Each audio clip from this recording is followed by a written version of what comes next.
We've got a circle here, we've been told endpoints of a diameter, and we've been given the equation of the circle, where r is a positive constant. What is the value of r? So we're asked to find the radius of this circle.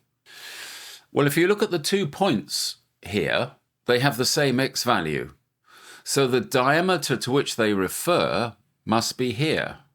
And the 2 coordinate points here, this must be 214, and this must be 2, 4.